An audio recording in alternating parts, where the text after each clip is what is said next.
Hello friends, good evening. কেমন আছো তোমরা সবাই? আশা করছি সবাই খুব ভালো আছে, সুস্থ আছো। আমিও খুব ভালো আছি। চলে এসেছি নতুন আর একটা ভিডিও নিয়ে। আজকে সানডে ইভিনিং 7:30 বাজছে আর আমার লেগেছে খুব জোর খিদে, কারণ আজকে দুপুরে লাঞ্চ করাই হয়নি বলতে পারো। সকালের ব্রেকফাস্টটাই দুপুরবেলা খেয়েছি, তাও 4:30 বাজে এরকম সময় দিয়ে একটু চোখ লেগে গিয়েছিল। ভীষণ টায়ার্ড ছিলাম আজকে, একটু ঘুমিয়েছি আধা ঘন্টা মতন, দিয়ে ঘুম ভেঙেছে যেই লেগেছে খিদে। কি খাই? সন্ধ্যা মানেই বাঙালির ঘরে একটা চপ মুড়ি তাই ঠিক বলেছে কিনা, বাঙালি মানে চপ মুড়ি। সো এখানে আর চপ কে যায় কিনতে, আবার ড্রেস পরো, চুল বাঁধো, যাও তালা মেরে আনো, দূর। ওর থেকে বেটার ঘরে বানিয়ে খাই। সো কদিন ধরেই খুব খেতে ইচ্ছে করছিল একটা জিনিস, সেটা হচ্ছে সাবুদানার পকোড়া। সাবুদানার চপ বাংলাতে বলো, আর হিন্দিতে বলতে গেলে সাবুদানার পকোড়া। কি করে বানাবো আজকে বানাবো ঠিক করেই রেখেছিলাম, যেহেতু দুপুরে লাঞ্চ করিনি। আমি জানতাম এই অল্প সামান্য একটু খাবার খাচ্ছি, বিকেলে আমার ঠিক খিদে পেয়ে যাবে।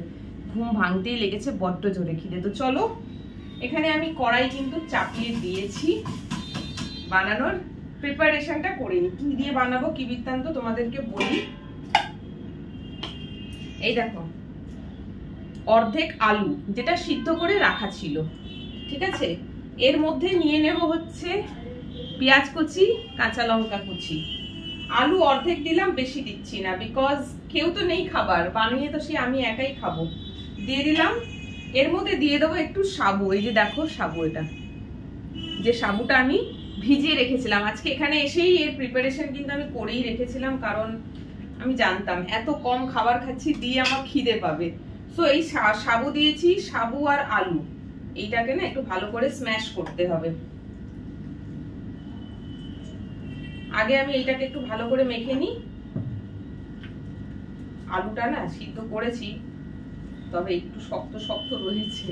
যাই হোক, আর আমি সাবু দেব না, যা দেবার দিয়ে দিয়েছি, নইলে না অনেক বেশি হয়ে যাবে। আর বেশি হয়ে গেলে কে খাবে? এখানে খাবার কেউ নেই। চলো, এর মধ্যে একটু নুন দিয়ে দিচ্ছি। চপ জিনিস খুব বেশি খাওয়া কিন্তু একেবারেই ভালো নয়,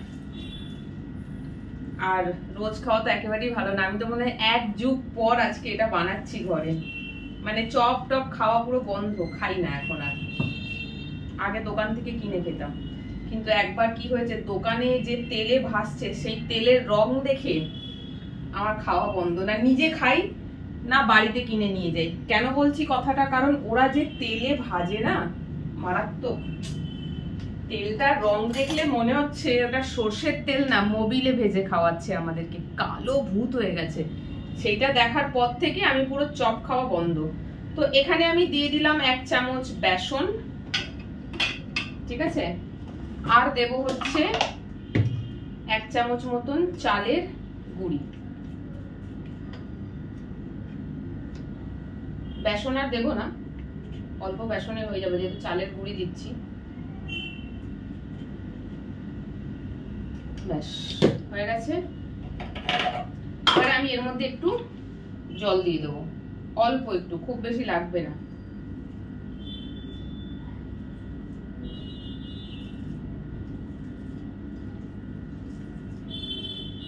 অনেকগুলো হয়ে যাবে গো।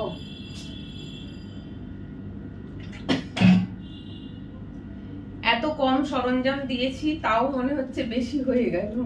যাই হোক, দেখা যাক কি হয়। নুন আরেকটু দিয়ে দিচ্ছি, কারণ যেহেতু বেসন আর চালের গুঁড়ি পড়েছে, তো নুনটা হতে পারে একটু কমে গেল। বাড়িতে মুড়ি অ্যাকচুয়ালি রাখা আছে, জানো তো। এটা খাবার ইচ্ছে হঠাৎ করে, এই জন্য হলো। বাড়িতে অলরেডি মুড়ি আছে, তার মানে চপ বানাও আর মুড়ি দিয়ে খাও। চলো, হয়েছে মোটামুটি। গ্যাস তো আমি জ্বালিয়েই দিয়েছি।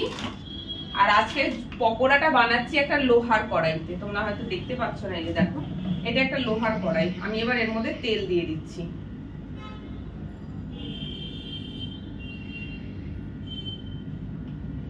লোহার কড়াইতে বানাবার কারণটা বলে দিই। আমার কাছে এরকম ফ্রাইং প্যান রয়েছে, আচ্ছা এরকম কড়াও রয়েছে, সবই ননস্টিক। তাও লোহার কড়াইতে বানাচ্ছি, কারণ হচ্ছে এগুলো সব না একদম ফ্ল্যাট, এরকম চওড়া। তেল অনেক বেশি যাবে, কারণ চপ তো একটু তেলে ডুবো ডুবো, তেলে না ভাজলে হবে না। সো আর এই কড়াইটা হচ্ছে এইরকম, নিচটা এরকম ওভেল মতো, তো অল্প তেলেই ওটা ডুবে ভাজানো যাবে। মানে ভাজা যাবে, এগুলোতে কোনোটাতেই তা হবে না, সেই জন্য লোহার কড়াইটা বার করলাম। ব্যাস ডান। আর বেসন টেসন কিছু দিতে হবে না, যেমন বড়া ভাজা হয় আর কি ঠিক তেমনই হয়ে গেছে। চলো, তেল কিন্তু গরম হয়ে গেছে। আর এই হলো আমার কি বলে চপের যে মাখাটা, জাস্ট কিচ্ছু না, দেখো এটাকে এরকম করে গোল করব, একটু চ্যাপটা করব, এন্ড দেন তেলে ছেড়ে দেবো। গ্যাসের আঁচটা একটু কম করে রাখবো, নইলে কি হবে না, এটা পুড়ে যাবে, ভালো করে ভেতর থেকে জিনিসটা ভাজা হবে না। এটা তোমরাও বাড়িতে এইভাবে ট্রাই করতে পারো, দারুণ লাগে খেতে। রেসিপিটা বউকে বলে দিও, যাদের বউ আছে। একদিন অফিস থেকে বাড়ি যাবে, বউকে বলবে গরম গরম সাবুদানার বড়া বানিয়ে রাখতে মুড়ি দিয়ে, সঙ্গে একটু চা। আজকে আমার চাটা খাওয়া হবে না, কারণ দুধ নেই ঘরে, ব্লিঙ্কিটে দুধ অর্ডার করতে হবে, দিয়ে পরে খাবো, এখন নয়, এখন শুধু চপ আর মুড়ি। তো এই যে দেখতে পাচ্ছ, যে কটা দেওয়া যাচ্ছে আমি দিয়ে দিলাম। বেশ বড় বড় আকারের, অনেকগুলো হয়ে গেল, আমি খাবো একা, আর কেউ নেই কিন্তু। দেখো কড়াইতে আর একটা জায়গা রয়েছে, দিয়ে দিলাম। আর এইখানে আর দুটো মতন ভাজা যাবে, যেটা আর দেওয়া যাচ্ছে না, এটা সেকেন্ড টাইম করব। বড়া কিন্তু ভাজা প্রায় হয়ে গেছে। আমি এবারে যেটা করব, একটা টিস্যু পেপার নিলাম, টিস্যু পেপার নিয়ে এই প্লেটের উপর বিছিয়ে দিলাম, কারণ ওটা তুলবো তো তেল থাকবে, অনেকটা তেল এই টিস্যু পেপার সোক করে নেবে। ওটা হয়ে এসছে, তুলবো এবারে। তার আগে আমি আমার প্রিপারেশনটা করে নিই। এই যে চপ শুধু খেলে হবে, মুড়ি লাগবে, তো এই যে মুড়ির বক্স। মুড়ি কিন্তু খুব বেশি নেব না, মুড়ি অল্পই নেব, লাগলে পরে নেবো, এখন মুড়ি কমই নিলাম। চলো, পকোড়া হয়ে গেছে, এবার একটা একটা করে আমি তুলে নিই, নইলে এইগুলো এবার কালো কালো হতে শুরু করবে। কালো কালো হলে দেখতে একদম ভালো লাগবে না, কালো হয়ে যাওয়া মানে হচ্ছে কিছুটা হলেও পুড়ে যাচ্ছে। পেঁয়াজ আছে তো দেওয়া, পেঁয়াজগুলো পুড়ে গেলে তখন পকোড়াটা দেখতে পুরো কালো লাগবে, লুকটাই খারাপ হয়ে যাবে। তাই খুব বেশিক্ষণ আমি আর আগুনে রাখলাম না, তুলে নিলাম। যা গরম, তোমাদেরকে খেয়ে দেখাও কি করে গরম গরম। তুলে নিলাম, বাট গ্যাস এখন বন্ধ করছি না, কারণ এখানে 2 পিস কিন্তু বাকি আছে। তোমাদেরকে বললাম, দেখালাম তখন যে 2 পিস ভাজা বাকি আছে, তো আমি এই 2 পিস ছেড়ে দিয়ে দিলাম।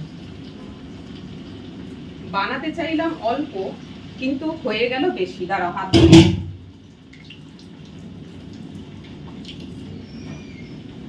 অল্প বানাতে গিয়েও বেশি হয়ে গেল। ওই যে একলার জন্য কোনো জিনিস বানাতে গেলে দুটো তো দুটো হয় না, সেখানে 4টে হয়ে যায় বা 3টে হয়ে যায়।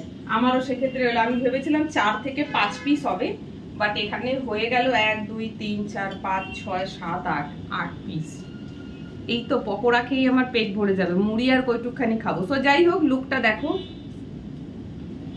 দিস ইজ কল্ড সাবুদানা পকোড়া। একটু খেয়ে দেখাই, বড্ড গরম।